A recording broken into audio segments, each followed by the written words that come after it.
Welcome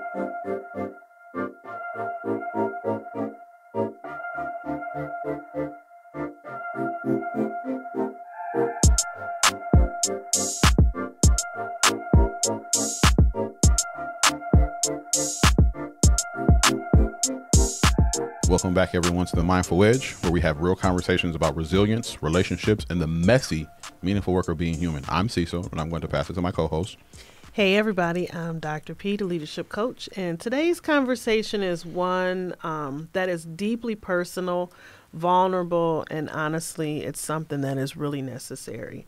We're talking about postpartum mental health, co-parenting, and what it looks like when family doesn't unfold the way that you hoped it would. Before we begin, though, we must offer a gentle trigger warning.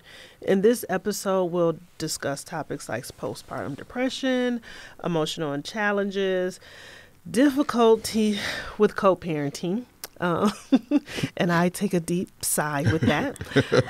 If you're in a tender place or these topics bring up hard emotions, we invite you to care for yourself however you need to. Pause, take a deep breath, or step away and come back when you're ready. This space is about healing, not perfection. So today we have a guest. We are honored to have Elicia Garces today. She's a case manager and therapist at a local behavioral health agency, RFS Behavioral Health. She's a master's student currently. You got about another semester left to go before you're done? Yes. Ooh, only a semester? No, well, I graduate in spring. Okay. So yeah. Another semester. Yeah. Okay. I knew I wasn't crazy, guys. And then she's also a mother of 3 beautiful boys, right? Yes, and then I have 2 bonus babies now. Okay. So 5. Oh. And so she specializes in relationships, helping families and children currently in high school, while also helping herself. So thank you for coming to the Mindful Edge today. Thank you for having me. We're just going to get into it, girl. Okay. So when we talk about postpartum, most people think about the baby, right? But for many of us, it's really about the identity shift, who we are after we give birth. Yes. What we've lost. How do we find ourselves again? Can you share what's often misunderstood about postpartum and mental health? I just think it's the factor of nobody talks about it. Mm-hmm. So as a woman, it's for centuries, right? In the sense of you have a baby, you take care of the baby, and you just go on about your day. Yeah. Nobody really understands, unless you're having a baby, the underlying issues that come with it. Yeah. And that is the struggle, right? The struggle of you brought this beautiful life to this world, but internally you're doing backflips or cartwheels and whatever. All of it. Yes. You mentally, right? You're just not there. Yep. You want to be happy, and in moments you are happy. Yeah. However, you're crying all the time. Your hormones are shifting. So, for example, I had C-sections. Oh, great. Yes. I had an emergency C-section. Same. Yeah. So my first baby, I was 19. Oh, wow. And had a C-section. Yes. I had to have an emergency C-section. I was out of it for 2 days after my C-section. I was on morphine. I had to have 17 staples. Oh, shoot. I didn't even know that my child was here. there. Yeah. Oh. Didn't even know he was here. And now, mind you, I was 19. That was my first, I'll call it my first boo-boo. So I was the only child that graduated high school. Okay. That was making it out. And then I got pregnant once I got to college.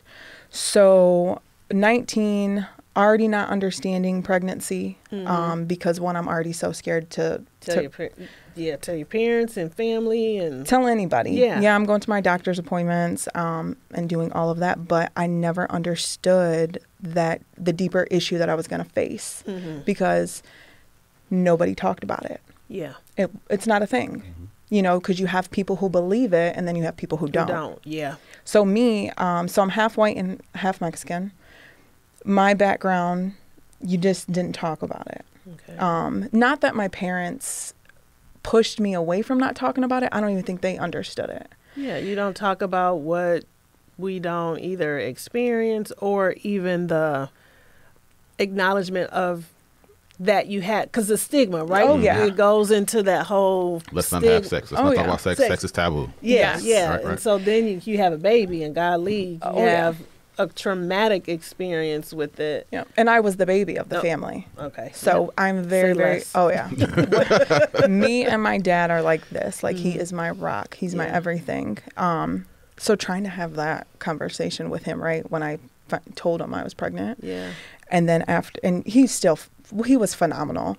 But then after, I just really just remember, after I gave birth, I was so out of it. I wasn't even focused on my mental health because I was never really taught my mental health at all. My Yeah, that dad's, part. Yeah, the cultural part, Yeah. right? That goes with Yep. all the things. Isn't it? So then we talk, you have the layers, Yes. the layers of experience Yes. that you don't realize are there until you've hit that wall of that layer. Yeah. And so as a kid, I was already anxious. I was already going through things as a teenager, I remember when I was like 12, really when I felt my anxiety. And then through my teenage years, battling all of the things, but not even knowing. So just imagine, right? Yeah. After giving birth and the impact of my mental health after giving birth and my body shifting, Yeah. everything, my hormones, literally everything takes a shift. And nobody's still acknowledging Wow. the mental health piece after I gave birth. That right there, it's just, I don't even know if I can find the correct word for somebody to fully understand unless you experienced it Yeah. as a mom. No, I'm totally right there with you. When we were preparing for this and Cecil said he wanted you to come on, and I was like, oh, and he kind of looked like, what is that about? And, I had my first child, I was 25, and that was the perfect pregnancy. I mean, she was 8 pounds, 14 ounces. I was like the super mom story, right? I was 25. She was 8 pounds, 14 ounces. I had natural, no epidural, right? So I'm like, I'm the boss, right? Here we go. The boss of child rearing, because when we talk about, and this is what men don't get sometimes, in this culture of child rearing and having babies, women won't admit it, but there's this hierarchy. If you can have a child and it's natural, no C-section, and you have no problems with breastfeeding, you're the best mom in the whole world. Oh, yeah. God forbid something else happens and you have to get an epidural, or you choose to get one, or you have a C-section, then you're rank. I don't know if I want to call it rank. Yeah, you're not like a real mom. A real mom. And then, God forbid, you have postpartum, then something is wrong with you. Yep. You're just, the older generation, I just remember my aunts and just on both sides of the family of like, suck it up. Like it's just the baby blues. Yeah. Like, no. Why are you, you're crying because you have a baby. Yeah. And internally I'm like, no, you do not understand the thoughts that I'm having. And I've had some thoughts struggling with depression, but I have these thoughts and then everything that comes with it. Like I just gave so my first son was 9 pounds, 11 ounces. At 19. At 19. I was a big girl my whole life. But when I don't believe it. No, I you was. came in here, you little bit. No, so I had weight loss surgery. Okay. So, and I decided that after my third son. But I was was good, by the way. Thank you. So I was 19, huge. I'm talking, my nose swelled up all of these things. And I had no idea this is what I was going to experience. Oh, when your shoe size changed? Oh, everything. I'm swollen. Cecil was like, what is going on? Listen, I'm listening to this conversation and I'm just taking it all. I'm just a therapist today. I'm going to just pass along the therapy. No, so I'm just big, right? And then after I gave birth, I'm like, oh my goodness, I'm even bigger.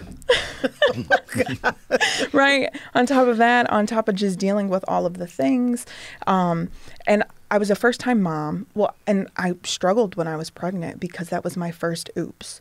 So already I didn't even want to talk about I'm about to have a baby. Yeah. Because I was the kid that made it out. Right, like I graduated high school, and I was the first one to graduate high school, first one to go to college. So, I was already struggling. So, that postpartum that I experienced, I didn't even know it was postpartum, because I didn't grow up understanding mental health. I had no idea that I was even experiencing postpartum, because I didn't understand mental health. I've been called a crybaby my whole life because I just was always anxious. And that was your nervous system. Yes. So experiencing that with my first child, and then having to go back and see my OB during that process of my first son, and him explaining what postpartum was. I'm like, finally somebody, okay, like I'm not crazy. Yeah, I'm seen. Yes, I'm seen. I'm not crazy. Like it, in a sense of like, okay, like going through postpartum, these thoughts and feelings and stuff are normal, right? It wasn't until my second son where I really, really understood the effects of postpartum. Like, one, I was already, I graduated and, from, thank you, from getting my bachelor's and my degree that I was getting. And then I was working in mental health. So I already had that, I know what that looks like. However, when I had my second son, it was during the time when breast is best. Oh, and you know what? Full transparency, I'm going to be vulnerable. I breastfed both of my babies, and I'm a systems person. I can tell you how everything interweaves, and I took that's when we had Babies R Us and toys, Toys R Us, right? Toys R Us Kid. Those were good toys back in the day. Yeah, but Babies R Us had parenting classes. Oh. And they would have breastfeeding classes and that. And so, when I had Cassidy, my daughter, I was in my doctoral program, master's transitioning to the doctoral program. Love it. Right? Thank you. And so trying to breastfeed her, and this was 20 years ago, when formula was king. So going through that process and then transition to Aiden. Now, Aiden is probably going to be mad because y'all going to know I breastfed Aiden till he was about 4.5. Oh. Yeah. Okay. But doing that in the midst of a tumultuous co-parenting relationship where that was not supported. Yeah. And his, I can only imagine. Oh, yeah. They were, I was threatened, social media is crazy. So he would make posts on social media, and then his friends would say, oh, you need to call Children's Services. That's sexual abuse, But that craziness. Not understanding the way the body works. Yeah. And mothers. Which contributes to the postpartum. And when to circle back, because my ADHD in this conversation, but when you talk about breast is best, yes, that can be the case. But when you have postpartum and when you're stressed out, full-time job, all these it has an effect on your milk production, which further makes you feel like less of a woman.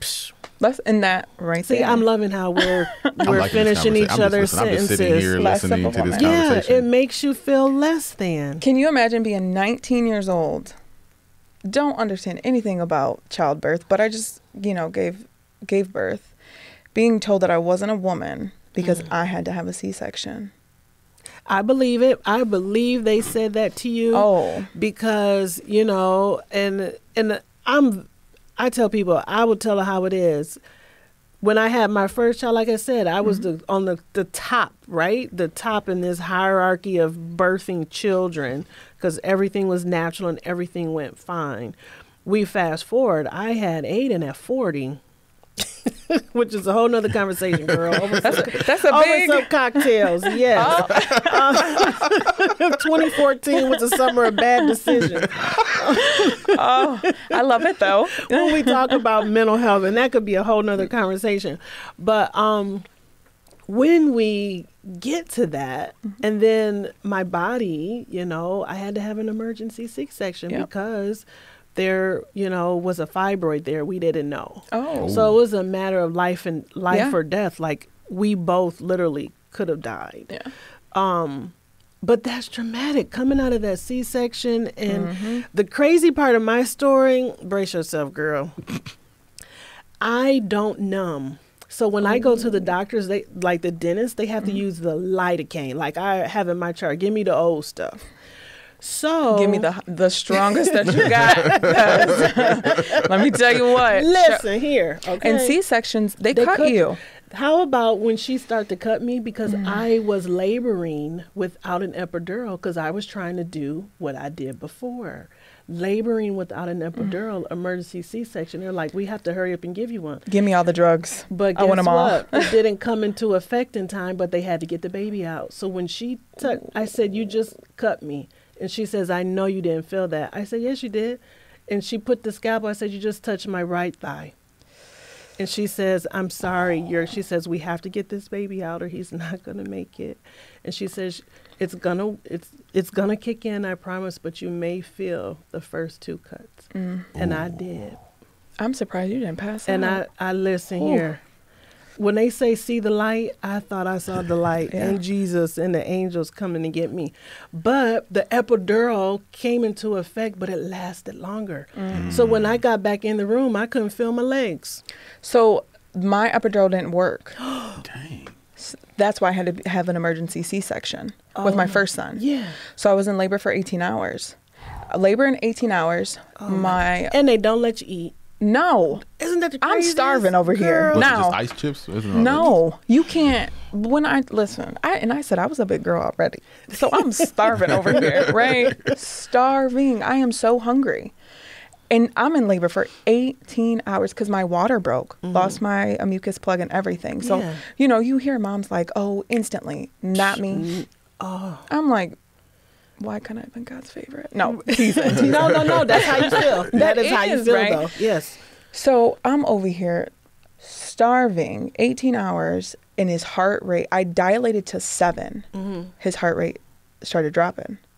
So he was breached and something else. I can't remember, but my doctor, I was so terrified of having a C-section because they make you feel if you have one. It wasn't that. It was because I was raised my whole life with hearing, if you do not have natural birth, you're not a real woman.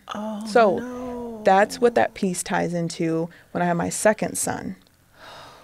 I was 24 when I got pregnant. Yeah. So graduated, but it was during the time of breast is best. Oh no. I didn't get to breastfeed my first son because you were out for my milk, I didn't get any milk. Second son was more aware, right? Like, okay, I know I'm going to have postpartum because they say once it happens with the first one, it can happen again. It's a higher prevalence. Yeah. What is it called again? It's a higher prevalence. So after the first one, if you have it one time, it's always the second time. You want to make sure that you check. There's a higher prevalence of postpartum happening again with any other child afterwards. Yes. So I'm over here thinking like, I got this. Like, this is my profession. Like, I'm going to do all the steps. I'm going to be good. I'm going to know how to deal with it. Yeah. Because it was during the time, breast is best, I tried to breastfeed him. And no. I could not get my milk in. When I mean it just would not come in. I did every natural remedy. I was going to the health department, and shout out to the health department. I cannot remember the lady. No, they have the lactation consultants Yes. and the WIC. They're so really good. I cannot remember the lady's name, but she was phenomenal. I was there 3 to 4 times a week. Aww. So my middle, he would not latch on correctly all of the time. When I tell you, I drove myself crazy. Yeah. On top of, I was already in postpartum. I was, power pumping. So when I tell you, I was at home all day long, because I was going from trying to feed him naturally, right? Mm-hmm. Then I was power pumping, trying to get milk, hooked up. Yeah. And then by the time I even got man, you pump, you be sitting at that pump for 40 minutes and get 2 ounces. Yep. And then I had to feed him again. Yep. So I'm not even leaving the house. I'm not even getting dressed at this. Poor thing. Yeah. Yeah. So I'm already not okay. On top of, in that space of, with my first son, I've already been told that I'm not a woman. On top of, I cannot produce enough milk. And I was struggling with, I have another son. Mm-hmm.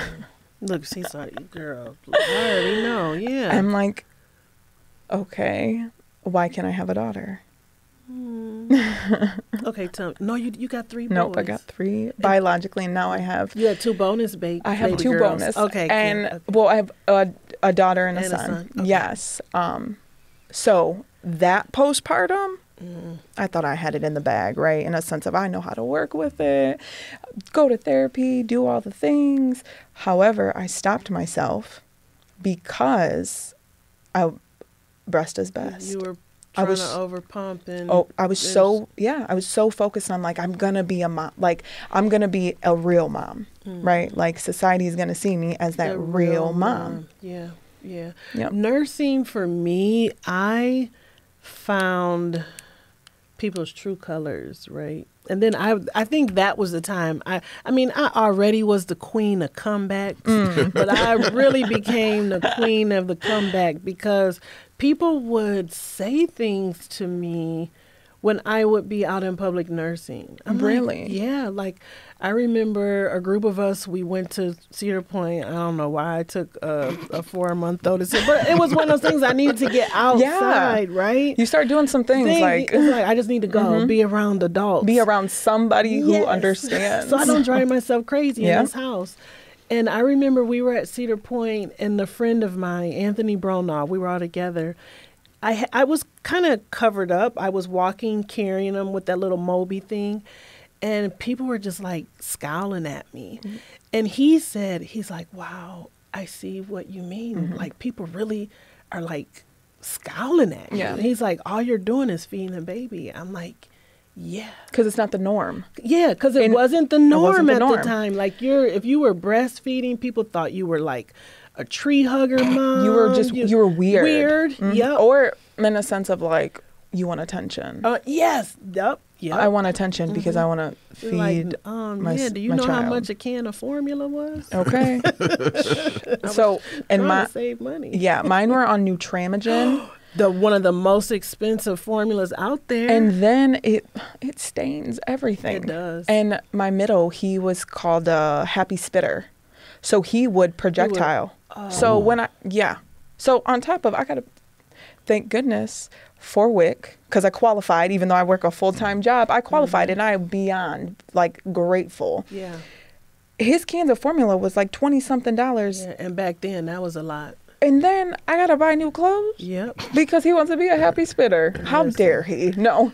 But I will have to say, when I was breastfeeding my middle, when it was during that time, I got more support from males than I did females. Oh, girl, go. So my sister's going to be so mad that I'm saying this, but I got to call her out. My sister gave me more, issues about breastfeeding in where I was than my dad and my brother. Yeah. There's a time where we were at home, because I still lived with my dad after I had my second son for a little point of time. and my baby's hungry. So, pull him out, do all the things. My dad and my brother would be right there, but they're like, she's feeding the baby. Yeah. And my sister was like, oh, what are you doing? Right? She's going to be so mad that I'm talking about this. But and it was in a sense of like, so the way that we were raised, like women are just very conservative. Like our dad raised us, like there was just certain things that you did do and there was certain things that you didn't do. This is just what I think she thinks. She just was like, you're pulling your boob. Yeah, you're pulling it out. Yeah, and I would tell people two things. I would say their milk supply first, fun bag second. Yeah. So the first priority. Oh my goodness, I love it. Bag. Like this is a feeding source. And I remember one time you talk about your sister's going to be upset. My aunt's going to be upset because all the cousins are going to know because we all were there. And it was Thanksgiving and I was nursing Aiden and my aunt's like, I think he was like maybe, might have been one. And she was like, oh my gosh, does he bite? Maybe he was. And I looked at her because maybe it wasn't. No, because our first Christmas, he was maybe like 7 months or so, first Thanksgiving. But she said it loud, like, does he bite? Does he got teeth? He might have 1 or 2 teeth. And I looked at her and I was like, do you bite when you suck? Listen, that goes down. You said this is on Thanksgiving? Yes, it goes down in the family group chat, okay? Because they were like, oh, you did not say that to and I did. So-and-so. I did. And I did. Because it's like the audacity of like, when did this not become normal? And she was the aunt that I looked up to because she was the first aunt I saw breastfeed. So I was looking at her like, why would you say something to me and you nursed? I don't think anybody in my family really nursed. Now that I think about it. However, I understand like what you're saying 100% because my sister, when I found out I was pregnant at 19, my sister was the person that I called. I didn't know what I was going to do. So she's always been my person that like, sometimes I can't stand her, but that's siblings. I mean, that's siblings, yeah. But she's still like, she's my protector. Yep. So for me, I'm over here side-eyeing her like, girl, you got the audacity to talk to me about breastfeeding. You're supposed to be supporting me. We are women, right? Listen. And I'm getting the support from my dad and my brother who they have no idea, right? Even though like they were both, both dads, but they didn't understand like breastfeeding. The whole process. And my brother and my dad are just like, she's feeding the damn baby. I always say women don't need men to destroy women because women do it for themselves. Yes. So here's the fun part. I was a child of a mother who had postpartum. So I get to give the perspective of a child from postpartum. So the first 3 years of my life, I lived with my grandma. I did not have my mom the first 3 years of my life. So I was not nurtured. I didn't get the developmental spaces that you're supposed to get.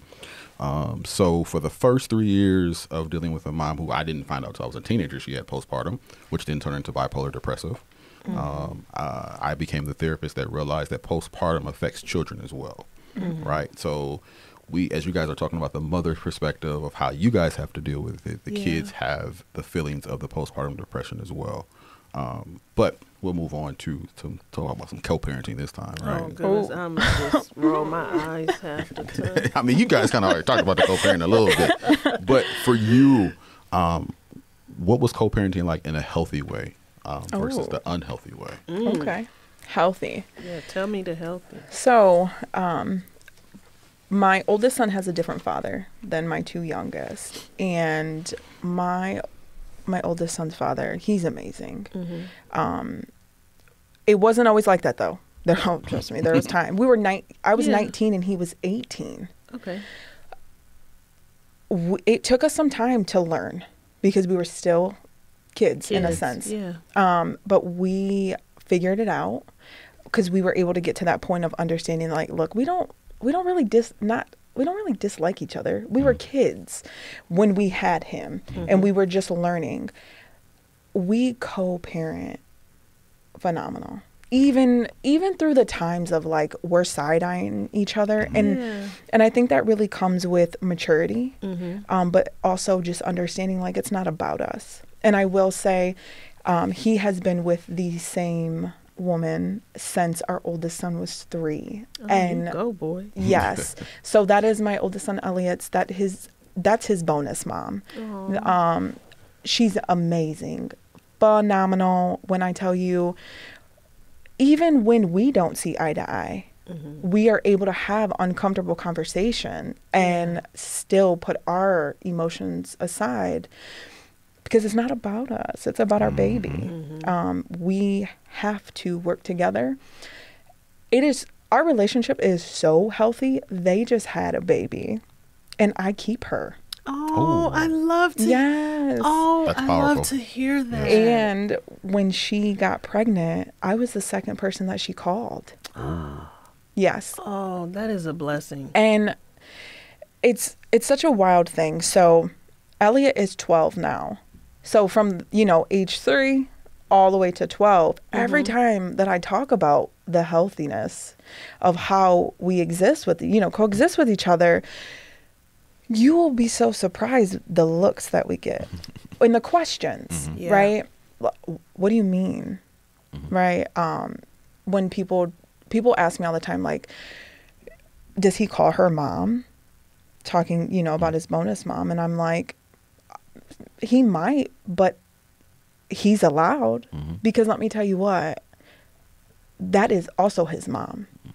She loves my baby, our baby, just like her own. She has treated my baby like hers, like hers. So that is her baby. It is not about me. And it doesn't take anything away from her or you. Not at all. I think that, and I always tell Cecil too, his co-parenting relationship with his ex-wife is goals. And hearing you talk about that, like that's goals. Like it can happen. It can happen. I pray, and Cecil knows. Like, I wish I had a go-between.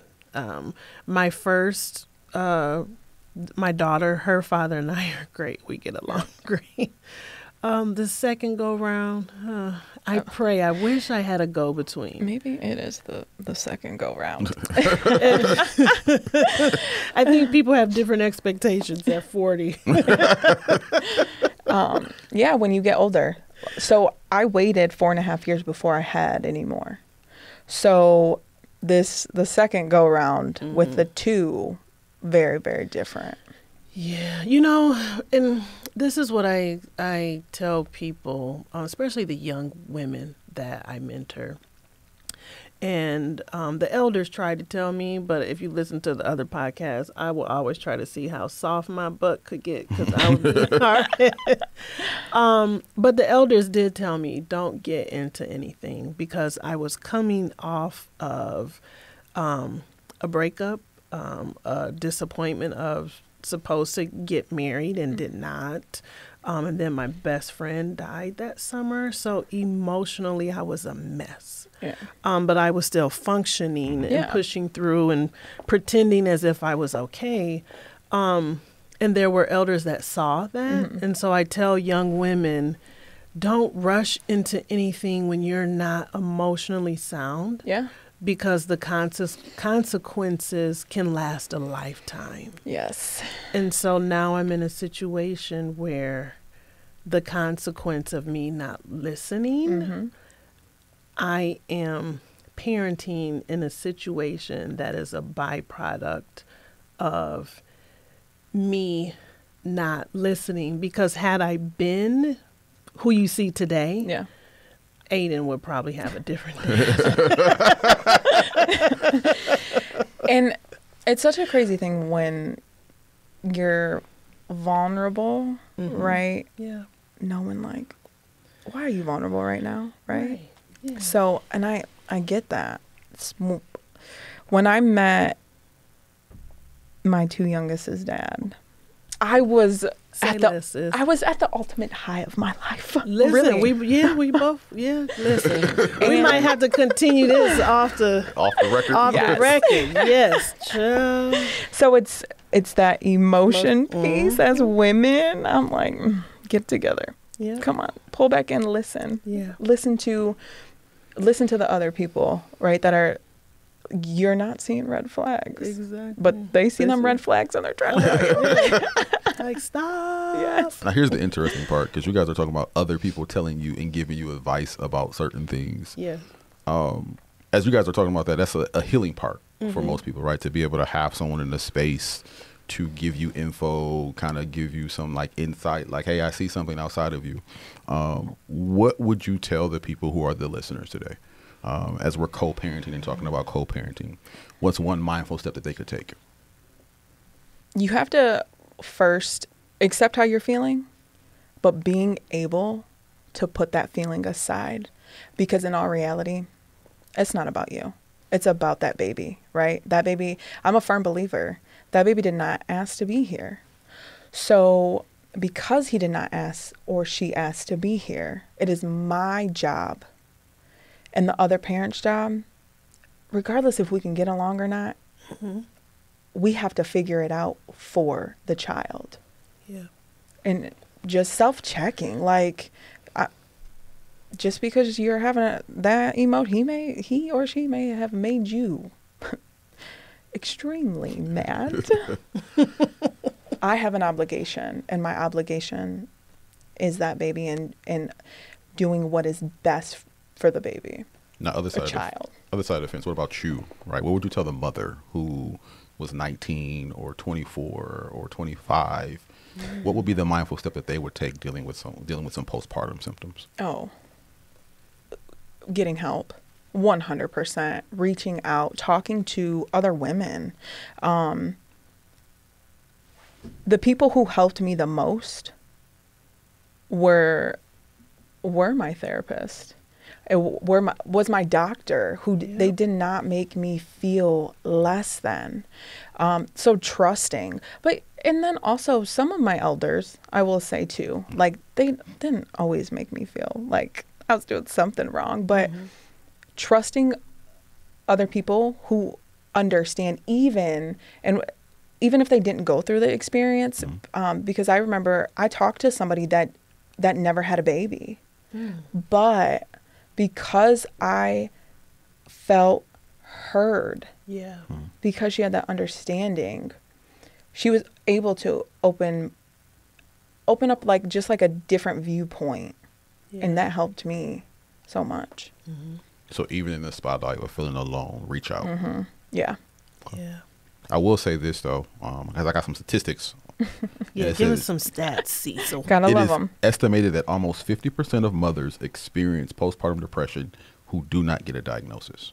Yeah. Yeah, I could, yeah, because I never had a diagnosis. I just knew I wasn't together. And I was telling Cecil when we were preparing for this, I hadn't really told anyone, but when I went back to work and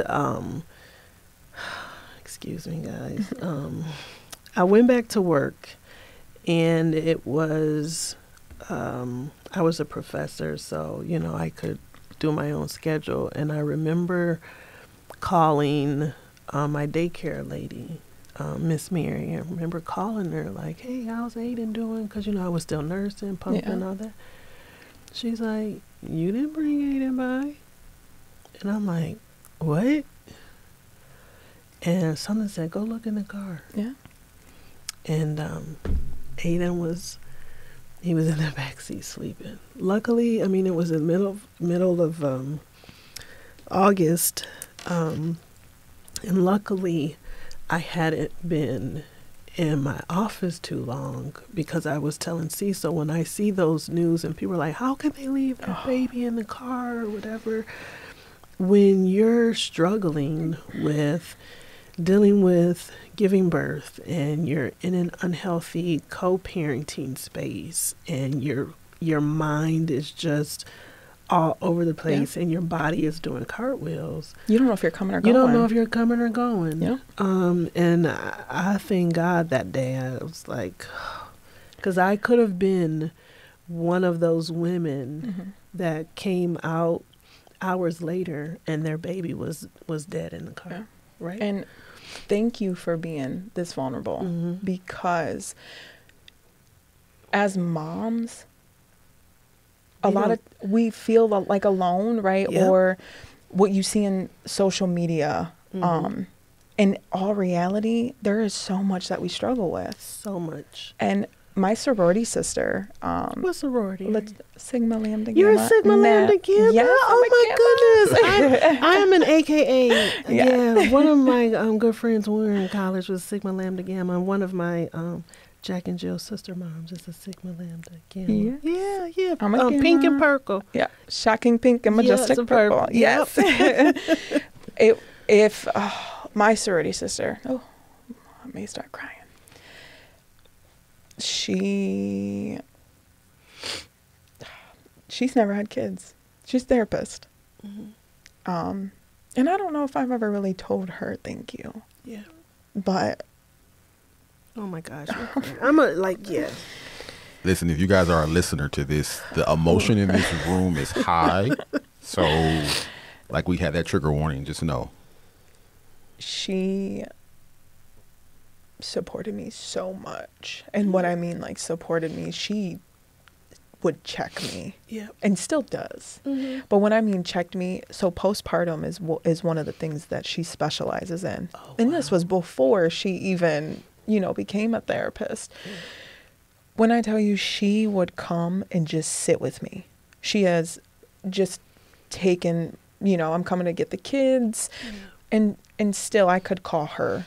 And even if she doesn't like me right then and there, right? When it comes to the babies and my mental health, when it comes to the kids, it was like she didn't experience it, but she's seen it. Like, she was watching me and understanding, and she made me feel so seen, because the thoughts that I was having, those thoughts. I didn't want to shower. I don't want to do any of this. And she was the one that was like, let's go. Yeah. Like, it is okay. My sister came over, Danny. Yeah. My sister came over, and my milk didn't come in at first, and my niece was one at the time. And my sister nursed Aiden for me. And I hearing that, I love. She nursed Aiden for me, but she also said, "Sister, you stink. You need to go get in the shower." So one of my other sorority sisters, so with my last son, still could not produce enough. And she also had a baby at the time. So she was helping me. She could produce so much. And one of my friends too. Yeah. So they would bring me breast milk.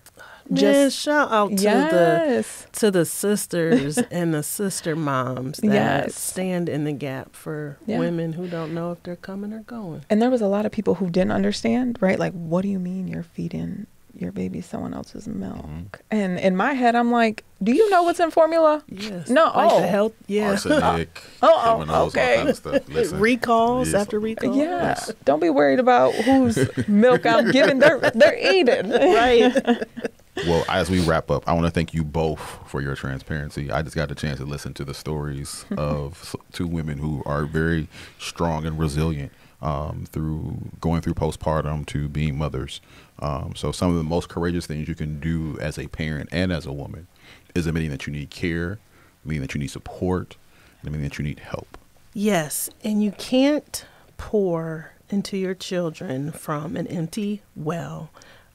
Take care of your mind, take care of your body, and make sure you have those boundaries in place to take care of yourself. Yes. Elicia, what's one thing that you would let mothers, listeners, children, what's one thing you want to give them today?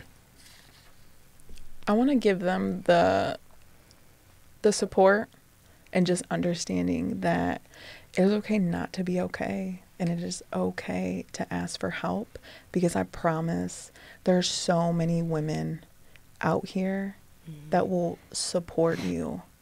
And it is okay not to know how to be, to be a mom. Yeah. There's no handbook.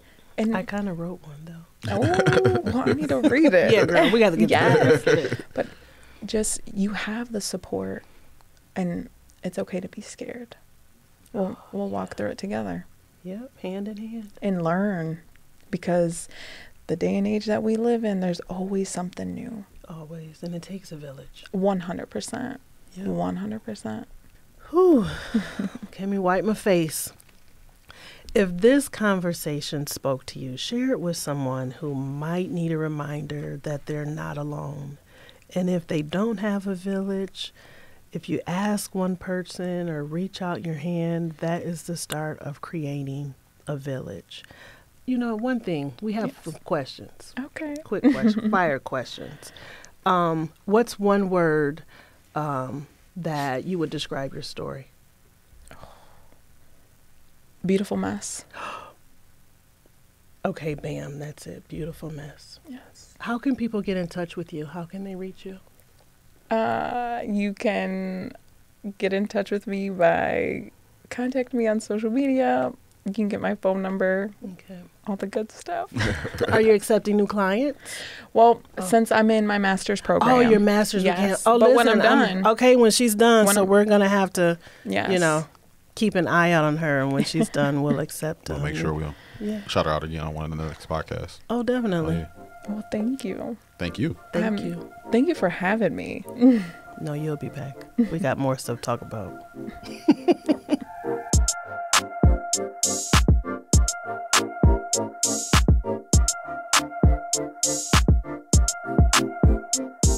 So as you guys have listened to this last part of our episode, I'm going to leave you guys with a mindful minute.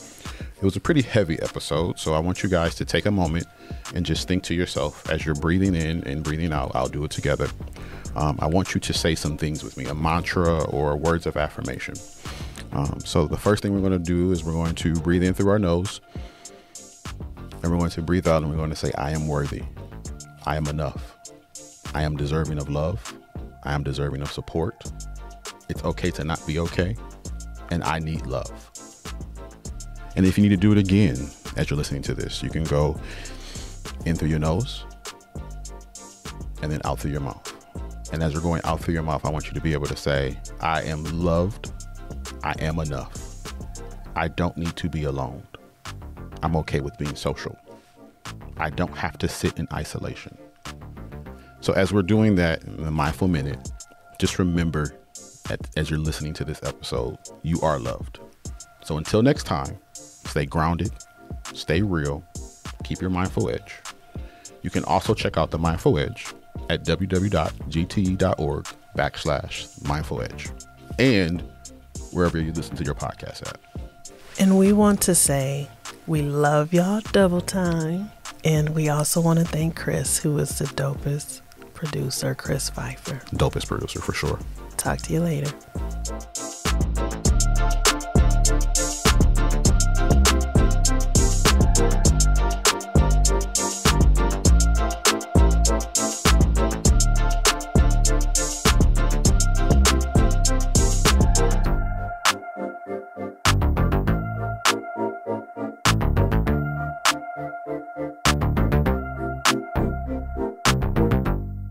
WGTE.